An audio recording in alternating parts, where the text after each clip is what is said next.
नमस्कार दोस्तों, शुभ प्रभात।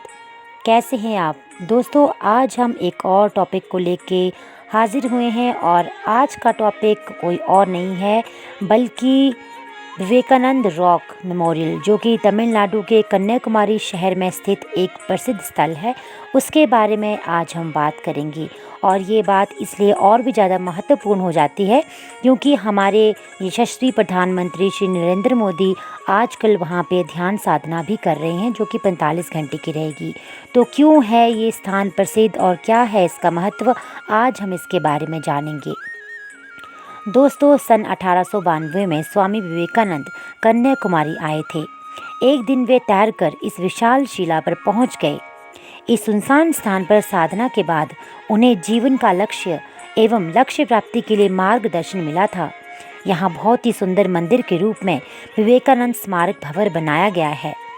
विवेकानंद जयंती पर बहुत से लोग यहाँ आते हैं। इस बार स्वामी विवेकानंद जयंती रविवार 12 जनवरी को मनाई गई थी। जानते हैं स्वामी विवेकानंद से जुड़ी इस जगह की खास बातें क्या हैं। वेदांत के विख्यात और प्रभावशाली आध्यात्मिक गुरु स्वामी विवेकानंद का जन्म 12 जनवरी 1863 को हुआ था। ऐसा कहा जाता है कि 1893 में विश्व धर्म सभा में शामिल होने से पहले विवेकानंद कन्याकुमारी आए थे। एक दिन वे तैरकर इस विशाल शिला पर पहुंच गए थे। इस निर्जन स्थान पर साधना के बाद उन्हें जीवन का लक्ष्य एवं लक्ष्य प्राप्ति हेतु मार्गदर्शन प्राप्त हुआ था। स्वामी विवेकानंद के संदेशों को साकार रूप देने के लिए 1970 में उस विशाल शिला पर एक भव्य स्मृति भवन निर्माण किया गया।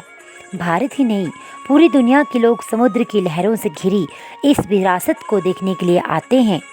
अप्रैल में पड़ने वाले चैत्र पूर्णिमा पर यहाँ चंद्रमा और सूर्य दोनों एक साथ ही क्षितिज पर आमने सामने दिखाई देते हैं। इस स्मारक का प्रवेश द्वार अजंता एवं एलोरा गुफा मंदिरों के समान है, जबकि इसका मंडपम बेलूर कर्नाटक के श्री रामकृष्ण मंदिर के समान है। ये विवेकानंद स्मारक भवन बहुत ही सुंदर मंदिर के रूप में बनाया गया है। इसका मुख्य द्वार अत्यंत सुंदर है। इसका वास्तुशिल्प अजंता एलोरा की गुफाओं के प्रस्तर शिल्पों से लिया गया लगता है। नीले तथा लाल ग्रेनाइट के पत्थरों से निर्मित स्मारक पर 70 फीट ऊंचा गुंबद है। यह समुद्र तल से करीब 17 मीटर की ऊंचाई पर एक पत्थर के टापू की चोटी पर स्थित है। ये स्थान 6 एकड़ के क्षेत्र में फैला है। ये स्मारक 2 पत्थरों के शीर्ष पर स्थित है और मुख्य द्वीप से लगभग 500 मीटर की दूरी पर है, जो समुद्र के भीतर दूर से ही दिखाई देता है। सूर्योदय और सूर्यास्त के समय बहुत ही सुंदर लगता है। भवन के अंदर 4 फीट से ज़्यादा ऊंचे प्लेटफॉर्म पर परिव्राजक संत स्वामी विवेकानंद की मूर्ति है। ये मूर्ति कांसे की बनी है। इसकी ऊंचाई 8.5 फीट है। ये मूर्ति इतनी प्रभावशाली है कि इसमें स्वामी जी का व्यक्तित्व एकदम सजीव प्रतीत होता है। मेमोरियल में श्रीपद मंडपम और विवेकानंद मंडपम नाम के 2 मंडप है। श्रीपद मंडपम श्रीपद पराई पर स्थित है, जो कि एक पवित्र स्थल है जिसे देवी कन्याकुमारी का आशीर्वाद प्राप्त है। विवेकानंद मंडपम के 4 भाग हैं: सभा मंडपम, ध्यान मंडपम, सामने का प्रवेश द्वार और मुख मंडपम। ध्यान मंडपम वह ध्यान करने वाला हॉल है जहां पर्यटन ध्यान कर सकते हैं। दोस्तों, अब हम बात कर लेते हैं कन्याकुमारी शहर के बारे में कि कैसे इसका नाम कन्याकुमारी बना। भारत के दक्षिणी राज्य तमिलनाडु में स्थित है कन्याकुमारी शहर। ये जगह हिंदू धर्म के प्रमुख आस्था केंद्रों में से एक है। तीनों ओर से समुद्र से घिरी ये जगह चोल, पांडे और चेर शासकों के अधीन रह चुकी है।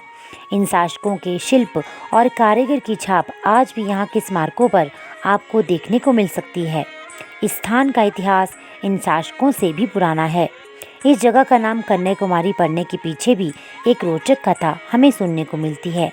आज हम आपको कन्याकुमारी से जुड़ी कुछ रोचक जानकारियाँ और इस जगह से जुड़ी पौराणिक कथा के बारे में बताने जा रहे हैं कि इसका नाम कन्याकुमारी कैसे पड़ा। प्राचीन ग्रंथों के अनुसार वानासुर या वाणासुर नाम का एक राक्षस था और इस राक्षस का वध करने के लिए माता पार्वती ने जन्म लिया था। वानासुर को ब्रह्मा जी ने ये वरदान दिया था कि उसकी मृत्यु किसी कुंवारी कन्या के द्वारा ही हो सकती है। वानासुरन को अहंकार हो गया था कि कोई भी कन्या कुमारी उसका वध कैसे कर पाएगी, बाकी सब वो आसानी से प्राप्त कर सकता है। अपनी शक्ति का गलत इस्तेमाल करते हुए वानासुर ने इंद्र को भी परास्त कर दिया और स्वर्ग को भी अपने अधीन कर लिया। इंद्र के साथ ही अग्नि, वरुण आदि देव भी वानासुरन के आतंक से परेशान होने लगे।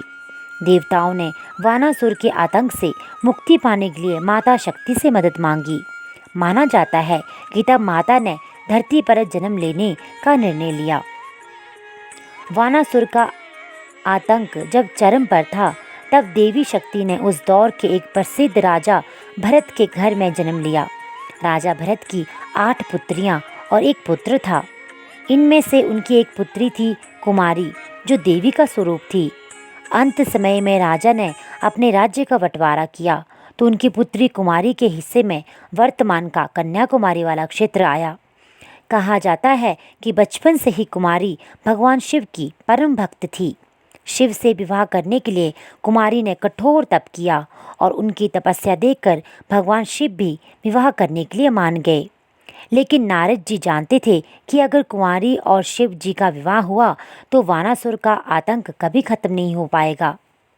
ऐसा माना जाता है कि जब भगवान शिव ने कुमारी से विवाह करने के लिए सूचिचंद्रम से यात्रा शुरू की तो नारद जी ने विवाह रोकने के लिए मुर्गे को बांग देने के लिए कहा। मुर्गे की बांग से इस बात का संकेत था कि विवाह के लिए अब शुभ मुहूर्त निकल चुका है। मुर्गे की बांग को सुनकर भगवान शिव भी ये सोचकर रुक गए कि अब शुभ मुहूर्त निकल चुका है। जब सही मुहूर्त पर शिव जी विवाह करने के लिए पहुँचे तो कुमारी को बहुत क्रोध आया, लेकिन क्रोध शांत होने के बाद ये सोचकर वो फिर से तप करने लगी कि उनकी तपस्या में ही कुछ कमी रह गई होगी। कुमारी की तपस्या और उनकी सुंदरता के बारे में जब वानासुर को पता चला तो उसने विवाह का प्रस्ताव कुमारी के पास भेज दिया।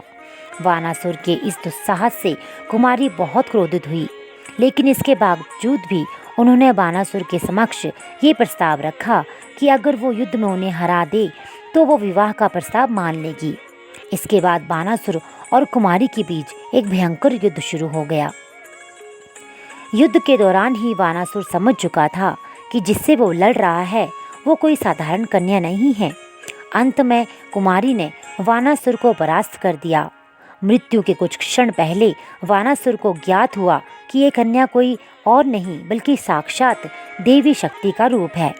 मृत्यु से पहले वानासुर ने अपनी गलतियों के लिए माता से क्षमा मांगी। माना जाता है कि इसके बाद कुमारी अपने मूल रूप में आई और शिवलोक चली गई, लेकिन कुमारी ने अम्मन मंदिर में अपनी उपस्थिति बनाए रखी। मान्यताओं के अनुसार आज भी कुमारी इस मंदिर में भगवान शिव का इंतजार कर रही है। माता शक्ति के कुमारी रूप की याद में ही इस स्थान का नाम कन्याकुमारी पड़ा था।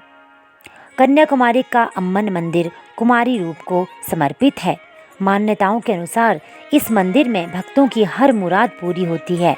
इसके साथ ही आत्मचिंतन और मनन के लिए यहाँ भक्त आते हैं। मन की सभी उलझनों को माता दूर कर देती है। इसके लिए आध्यात्मिक पथ पर चलने वालों के लिए भी यह स्थान बहुत ही महत्वपूर्ण माना जाता है।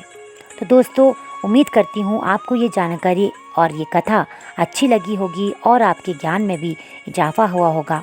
ऐसी ही और कथाएं सुनने के लिए मेरे चैनल के साथ बने रहिए। इसको लाइक, सब्सक्राइब और शेयर करना बिल्कुल ना भूलिएगा। आपका बहुत बहुत धन्यवाद। आपका दिन शुभमय हो। धन्यवाद।